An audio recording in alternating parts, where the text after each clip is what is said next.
Welcome to the WOW Community Talks.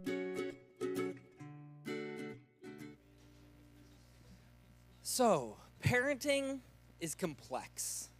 Every kid's unique. Sometimes you might luck out and you get a kid who's like you, and so you have this inside scoop on kind of how to shape things and word things to get them to do what you're wanting them to do. And other times you get kids who are like mystery kids. It's like the Kinder Surprise. You don't really know what's in there, and break open the egg and you just can't figure them out. You tell them to go left and they go right, and you tell them this and that and they do the complete opposite. And you're just thinking, I have no clue what's going on. So parenting is also humbling, because being a parent is constantly changing. It starts out with the newborn stage, which I wasn't a fan of until about 6 months. And then even when Kinsley was born, I honestly don't even remember too much of the first 2 years of her life. All of a sudden she turned 2 and I'm like, oh, we have another kid with us. Because it was just busy with the first one. But nothing stays the same. And last week we kind of touched on it, that there's seasons in parenting. And that you go through the toddlers and then the bit older and then teenage years, which other than my experience in student ministries, I don't have a clue of. So parents who are going through that, grace and peace be with you. Extend it to me when I get there, because I'm going to be banging my head against the wall as well. But when they're young, you're thinking about keeping your kids safe. And as they get older and they're engaging with life, you're still what? Yeah, you're still thinking about keeping them safe, but then also how to navigate the ups and downs, because they're starting to become more independent. Man. But just know that these seasons are hard. That there are seasons that are going to be harder than others, and you can't wait for them to just pass and be behind you, and that's okay. When I realized I could have the freedom to say I didn't like the first 6 months of the newborn stage, it took a weight off my shoulders, to be honest, because I'm like, I can actually say that, because some people are like, no, this is the best stage ever, and I'm like, no, thanks. I don't want to go through that again. But the more you can name the season, you'll know that it's just a season. So last week we looked at the greatest gift you can give your kid is to be fully alive yourself. And as we unpacked it, we looked at naming our fears, or perhaps naming the seasons, being emotionally available to connect with our kids, choosing joy, and then extending grace to yourself, because no one has ever launched this rocket before. And that's a theme that we've been repeating week after week. And if you happen to miss it, you can always catch it on Facebook, on our website, on podcasts, whatever. But that's the quick recap for you. Because I believe that as we kind of take a look at last week's guideposts, it will help us prepare for what we're talking about tonight, which is the art of keeping your kid talking. And this one hits close to home, because I was that kid who didn't like to open up to my parents. I still don't. We sometimes have a hard time knowing what to talk about or how to navigate that conversation. But I was over there the other night for Thanksgiving dinner, and they actually told me some tricks that they used, which I thought was very insightful for tonight's message. So I'll share those with you shortly. But what I discovered during my time pastoring in student ministries was that some parents have this free-flowing relationship between them and their kids. And Amanda and I would always be like, wow, like that's kind of the parenting style that we want, to just be able to have this free-flowing relationship, and this relationship that you could talk about anything and everything with our kids. So tonight's guidepost is that the goal of parenting is to keep your kid talking. Because ultimately, I think sometimes it boils down to this one goal, is to just keep them talking, because if they're talking, then you have this free-flowing relationship, and you can actually have a relationship with them. So I'm not talking about keeping them talking for talking's sake, because those of us in the toddler years were just like, oh, just stop talking. But like I said at the beginning of the series, what might frustrate us now about our kids will eventually come back and turn to a 180 and frustrate us later, Because the kid who won't stop talking now, when they hit the teenage years, we're going to be like, I just wish they would talk to me. But here's the thing. We have to work hard to keep the communication flowing. It's not as easy as it sounds. Like, sure, talk it out, keep the relationship going, talk about anything and everything. It's easy to say, it's so much harder to do. And during my time in youth ministry, I remember this one occurrence. There were several. But this one occurrence, we started our Wednesday night program, and I'm at the front of the group, and I open up in prayer, and I'm not even done, and all of a sudden I hear this one kid who was a major part of our youth group. He just starts screaming at this other student at the top of his lungs and just trying to think of the most explicit words he could call this person. So we wrap up the prayer, and I shoot out into the hallway, and the other leaders then started the games, and they carried on the rest of the night. But this kid at first, he tried running away for a while, and then finally we sat down, and he thought I was going to call his parents and kick him out of youth group or send him home that night. And I just said, talk to me. Tell me what's going on. And we chatted, and he beat around the bush for the longest time. But then finally, I don't know what triggered. I believe that actually it was the Holy Spirit working in his life, because something switched. And he started opening up and peeling back layer after layer after layer about what was going on in his life. And at the end of our time together, it was almost the whole 2 hours of our youth group, this guy had been weeping in my office. And he says, can I go to the girls' small group that this one student was part of, and can I apologize? And I said, well, let's not go to the whole small group, because it's just one person. And he said, no, most of them went to a Christian school down the street of this particular small group. And he's like, I've been pretty nasty to all of them. And here this kid went up, who was probably 14 at the time, tears in his eyes, and he just apologized and poured out his heart and shared what he was going through with them and asked for their forgiveness.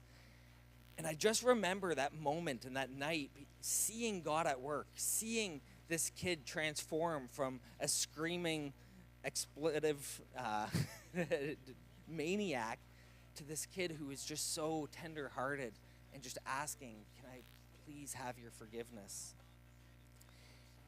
And I think it shaped the way that I wanted to be with our kids. And it's a lot easier to say this as a youth pastor, because I only have to deal with the kids 2 hours a week, maybe 3 if we go out for something. But it's so much harder to take this posture as a parent, because there are things we're wanting to teach our kids. There are rights and wrongs, and we're just so used to them that it's so easy to just immediately react and kind of shut things down. But what I witnessed was God at work in this kid's heart by not reacting. So what does this mean for parenting? Say your kid comes home and says that a friend got busted for having pot. You freak out and you get all tense. What have you just communicated? Are they more or less likely to tell you something in the future? You see, your kids are trying to work out their thoughts on the situation. And our job is to help them deal with it. Ask them questions from a place of non-judgmental interest. And again, this is where it's easier as the youth pastor, a couple hours a week, than it is a parent. But you know what? You might be asking, but I have strong feelings about that. That's what got me off the bandwagon. That's what made me fall off the path. But I believe the goal then is to earn the right to share those strong feelings that you have. So in other words, slow down, take a deep breath, and hold your tongue so that you can enter into this space with your kid. Because when your kid tells you something, they're confiding in you. They're asking you a question.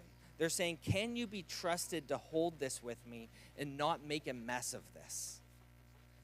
And it's funny because this is exactly how I was with my parents. I'd throw out something, or maybe a friend did this, or it put out kind of the bait. And if they freaked out, it's like, okay, let's shut that down, wrap it up. but can you be trusted to hold this with me and not make a mess of this thing? They're inviting you into their space, into dialogue. But if we try and force our own thing, if we try and tell them the right and the wrong, the black and the white, they can kick us out just like that, and just the walls come up. But the question is, but what if you really need to share what you really need to share? What if this is a major thing? Well, let me put it this way. Your kid knows pretty much everything about what you already think about everything. Your kid gets it. They've been living with you. They've been absorbing it. They're sponges. They already know your views on almost everything. But they're just testing to see if this is a safe place. If you can hold the sacred trust, then they'll probably eventually ask you at some point, what do you think? Then, it's at that time, then you can actually be more clear and more passionate when they invite you to share that, because they'll even be listening to what you have to say. And that's the exciting part, is if we earn that trust that we can enter into this, and they'll peel back a layer. And they'll be listening because we've earned it. So work hard to be the kind of parent, the kind of person that these kids can talk to. So don't respond with stress and fear and worry. Instead, be a non-anxious presence. But this means that we have to dig in to be brave, innovative, and creative. Because like I said, every kid is different. So therefore, you have to watch your kids. What makes them open up? What makes them shut down? And again, everyone is going to be different. This is what I found out on Thursday night. My parents would take me for drives. I had no idea. I just thought my dad liked drives in the country. And they would take me for drives. They'd be like, Kev, come on in the car. We've got some errands to do. And I would just look out the window. And I guess after talking about just everyday things, then I would begin letting them know what was going on in my life, in my head, in my heart. And they'd be able to ask questions. And without me even realizing it, I opened up. And actually, it's funny that I didn't know that that's what they were doing, because I started using that in youth ministry too. I would say, hey, I have an errand to do. Want to come with me? And especially guys, they would open up to me as we'd be sitting side by side and not making that direct face-to-face eye contact. And if they didn't open up, well, then it was just a very awkward car ride as we sat there in silence. But Dr. William McCrae, he was the president of OBC, which is now Tyndale University College over in Toronto. He shared with my parents back, they thought it was in the 80s. But they shared with him that he shared with them that his daughter was having trouble as a teenager and wouldn't open up to either him or his wife. And he knew something was going on, so he began praying about it and asking God how he could connect with his daughter. And what he discovered was that at night, once she would turn off her lights, he would go knock on her door and ask if he could come in. He would then go into her room, keep the lights off, and just lay on the floor next to her while she was in bed. And again, he would just ask just what was going on in life, just mundane questions. But over time, she began letting him in on what was going on, these burdens that she was carrying. And during these dark evening conversations, while she lay in bed and her dad laid on the floor next to her, she was able to release all of this stuff that was weighing her down. And eventually, years later on her wedding day, she told him, Dad, I'm so glad you did that, because I think I might have taken my life if you hadn't. Thank you. And this is the heart of what's driving this, that sometimes the goal is to just keep your kid talking, because they might not want us in on what they're carrying, but they are carrying some heavy things. And we know that we love them. We want to walk with them through it, but we have to work hard at keeping this communication flowing. Which leads me to the second guidepost, which is it's really, really, really important that your kids learn how to ask questions. Questions are the lifeblood. So I have 3 verses here. Exodus 12:27 says, when your children ask you, what does this ceremony mean to you? Tell them it's the Passover. Exodus 13:14 says, in the days to come, when your son asks, what does this mean? Say to your son, with a mighty hand, the Lord brought us out of Egypt. And then Deuteronomy 6:20, which I think we looked at in the first week. In the future, when your son asks you, what is the meaning of the laws? What I find fascinating in this is that there's an assumption in these texts that your kid is asking you the questions. For some humor is, before all of these statements come up about your kid asking you, it actually says, teach your kids this and this and this. And then it says, when your kid asks you, what does this mean? And I kind of thought that's ironic because no matter how hard you try and teach your kid, they still have the questions. Why? It's even in Scripture. But what's fascinating is that your kid is asking you the questions. And questions, they're not threatening. They're not a problem. I believe they're the point. They're based on the assumption that this is how you and your kid relate. Your kid is asking, why do we do this? What does it mean? And the assumption is that you have owned your own path, your own faith, your own belief to such a degree that you can actually engage with your kid and their questions, with your questions and your own responses. And that's why I believe that it's the responsibility of a parent to teach your kid how to ask questions. Questions are how we grow. They're how our children grow. Especially in the toddler age when it's just why? They're learning, they're exploring. But let's not squash that. So how do you do this? Well, first, ask your kid what they think. You can start this at a super early age. Ask them this all the time and never stop asking them interesting questions about what they think. Because every time you do this, you're actually teaching your kid about their voice. You're teaching them that their voice matters. The one thing your kid will definitely draw on in the future is their ability to think and to ask questions.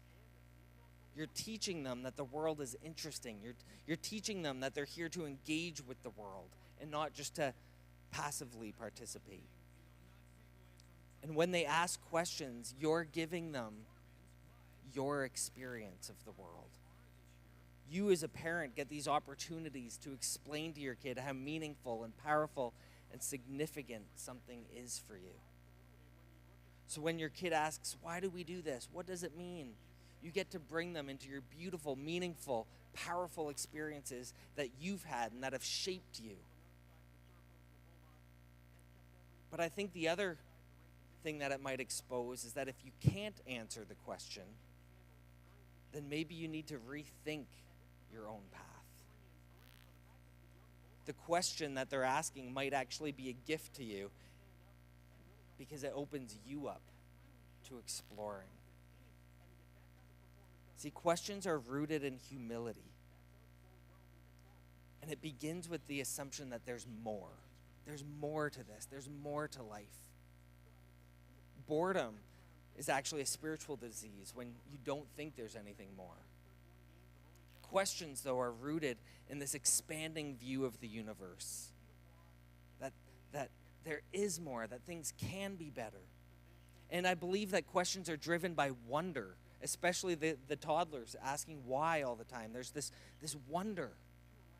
There's more to learn. There's more to experience. There's more to stand in awe of. So if we want our kids to do well, we need to understand that questions are at the root of all meaning. Or they're at the root of all meaningful work. How do we do this better? How do we help more people? How can we get water to these remote villages? How can we be more efficient in order to make the world a better place? See, questions reveal that everything is up for discussion. As soon as something is off limits, you're communicating something by putting it in the dark. And this never leads to health or wholeness. But when you allow questions, you're keeping the lights on. You're making your home the kind of place where your kids can explore and discover. They can go into their pain and their agony and know that it's okay. And I love it that Jesus is asked endless questions all throughout Scripture. And he only gives an actual straightforward answer a handful of times. The other times, he asks questions. He says, how do you read it? What do you think it means? How do you interpret it? All of us have our own journey. And all of us are wrestling with these questions of meaning and life and purpose. So when you're asked a question, you have to think through, who am I? What do I believe? What does matter to me? Where am I headed? What kind of life am I going to live in the world? What kind of world am I going to make with my God-given potential? So these passages that we looked at in Torah, when the kids ask, what's the meaning of this? We have to understand that questions of meaning will never go away. We're still asking, what does this mean? Meaning, it's like the oxygen of the soul. And without it, we lose our way, we lose our breath, and things begin to grow dead. And it was actually Rick Warren's purpose-driven life that got me questioning, what's the meaning of it all? And that began leading me back toward Jesus during a time that I was trying to run hard the other way. You see, questions are an opportunity for us to share with our kids our stories. What happened to us, what shaped us, what's formed us. And as scary as it sounds, it's a way for us to even share our testimony, our faith in Jesus. That's just the story of what God's been doing in our life. And is God doing something in our life currently? Because he's living, he's alive, and he's helping us and healing us and restoring us. And he's doing all of these things. And we need to be communicating that with our kids. But I think it's through questions. Questions are how you get at meaning, and you can't avoid the human search for meaning. But taking it one step further, I also don't believe that we can avoid our human search for Jesus, because to me, meaning and Jesus go hand in hand. And here's the beauty, if you don't agree with me and you think that there's meaning beyond Jesus, that's fine, because I'm not here to change your mind. That's God's job. I'm here to help raise questions and point you toward what I have found to be true.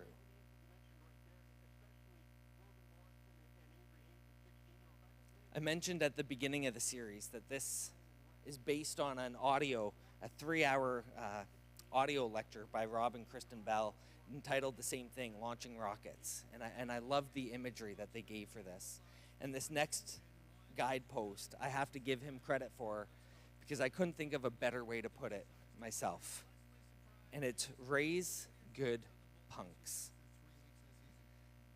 There's just no other way to really get, especially at that word punk. Because you see, there's 3 kinds of wisdom. There's your pre-conventional wisdom, your conventional wisdom, and your post-conventional wisdom. And as a parent, you're most often helping your kid move from this pre-conventional wisdom into the conventional wisdom. And what I mean by that is when you teach them to make their bed, brush their teeth, or greet adults by shaking their hand and looking them in the eye, you're essentially showing them that there is a way we do things around here. That's conventional wisdom. You're moving them from the pre-conventional wisdom to the conventional wisdom of your home. It's the way that we've agreed to live together.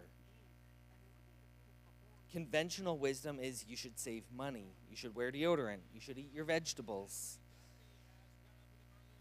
We've been given these lists of how things are properly done, and all of our families have it, our churches have it, different, pretty much any gathering and relational thing, we have this conventional wisdom at play.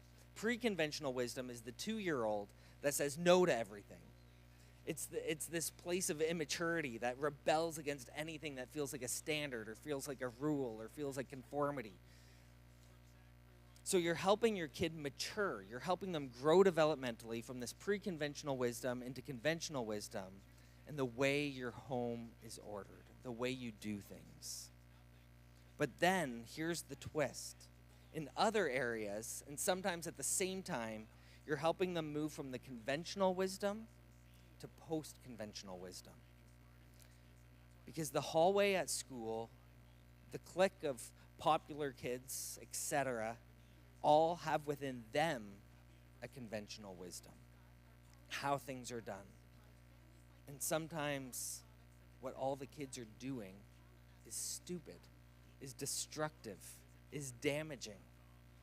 So at one level, you're teaching your kid conventional wisdom. This is how our family does things. This is how we behave in society.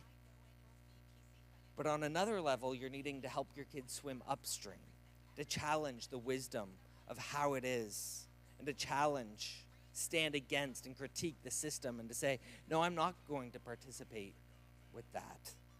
Whether it's cheating, alcohol, drugs, promiscuity, driving drunk, insanely stressing out over academics, lessons, teams, or activities in which they're being driven to utter exhaustion. Sometimes you're helping your kid to subvert the dominant system and to challenge the mindless groupthink. That's post-conventional wisdom. But some people only know how to do what they see around them. They have no vision for life beyond the dominant conventional wisdom of their tribe. But this is where our job is, to raise good punks, to help our kids move into this post-conventional wisdom when it's necessary. And what's funny is, as I was researching this point and studying it, I came across a documentary called The Other F Word. And it took a whole bunch of punk rockers like NoFX, MXPX, Blink-182, Rise Against, and it looked at their life now as fathers, and it explores some of their decisions, like should they have really gotten a tattoo across their forehead, and what does a dominatrix mean because they have it tattooed on their forearm, and they're now grappling with, oh man, how do I raise my kid that's 4 in this world that's, I don't even know how to finish that thought, but how do they raise them? How do they were at one point, they had this stage and platform to push against the system, and they were known as the punks, but now they're entering fatherhood and saying, okay, there's some things we do need to teach them. They can't push against everything. And I think this is where it brings out the two kinds of punks. Your regular punk and your good punk. And that's why we're talking about raising good punks. Because the first one is from a place of immaturity. It's a place from this pre-conventional wisdom. It's where they just flip off whatever they don't like, whatever's aggravating them. They spray paint anything that's pushing them towards conformity, or that they're trying to, that they feel is trying to hold them to a standard or a rule. This is the immature, pre-conventional wisdom punk. But a good punk is when you can teach your kid to challenge the system from a place of maturity and wisdom. This is the post-conventional punk. Because you see, you want your kid to learn the rules, the convention, so that your kid can break the rules when the rules need to be broken. And if you want to understand a little bit more about post-conventional wisdom, I think we just have to read the Gospels and the life of Jesus. Because Jesus learned and studied and knew the conventional wisdom of the religions and the religious leaders at the time. He knew the religious tribe, but he also knew through spending time with God through prayer what needed to be challenged. So in Mark chapter 22, I'll read 5 verses here. One Sabbath, Jesus was going through the grain fields, and his disciples walked along. They began to pick some heads of grain. The Pharisees said to him, "Look, why are they doing what is unlawful on the Sabbath?" He answered, "Have you never read what David did when he and his companions were hungry and in need? He entered the house of God ate the consecrated bread, which is lawful only for priests to eat. And he also gave some to his companions. Then he said to them, the Sabbath was made for man, not man for the Sabbath. So the Son of Man, some of that's cut off, is Lord, even of the Sabbath. The conventional wisdom was saying, this is how we do Sabbath. But Jesus understood it well enough and saw the bigger picture that Sabbath was made for man, not the other way around. So he challenged the system. The other example comes from the next chapter in Mark that says, another time Jesus went into the synagogue and a man with a shriveled hand was there. Some of them were looking for a reason to accuse Jesus, so they watched him closely to see if he would heal him on the Sabbath. Jesus said to the man with the shriveled hand, stand up in front of everyone. Then Jesus asked them, which is lawful on the Sabbath, to do good or to do evil, to save life or to kill? But they remained silent. He looked around at them in anger and deeply distressed at their stubborn hearts, said to the man, stretch out your hand. And he stretched it out, and his hand was completely restored. And then they went off to plot how to kill Jesus. Because again, Jesus was confronting and challenging this conventional wisdom, the way we do things, the way it's always been done. But he was doing it from a place of wisdom, maturity, and most of all, love. And this is why I love this guidepost, that we need to raise good punks. Because not only is it about our kids being good punks, but in order to raise a good punk means we need to keep our inner punk alive. You need to know, learn, and understand the conventional wisdom, how we do things, so that when the time comes, we can step outside of that in order to follow Jesus. And that's why it's all about people. The greatest commandment, love the Lord your God with all your heart, soul, mind, strength, and love your neighbor as yourself. It's about people. It's not about just the system. It's not about just the structures and the organizations. Jesus isn't a religion. Following Jesus isn't a set of rules. Jesus is a person who's living, who's active, and invites us into a relationship with him. And sometimes the tribe is insisting, or what they're insisting is normal, is actually total insanity. But Jesus promises that a relationship with him through the help of the Holy Spirit will help us produce love, joy, peace, kindness, goodness, faithfulness, gentleness, self-control, so that we will have the courage, the wisdom, the passion, and the fire to challenge conventional wisdom if it's not the way of Jesus. So together, let's spur each other on to raise good punks who will also have the courage and the boldness to stand up and follow Jesus. And the last point is just to extend yourself grace, because no one has ever launched this rocket before.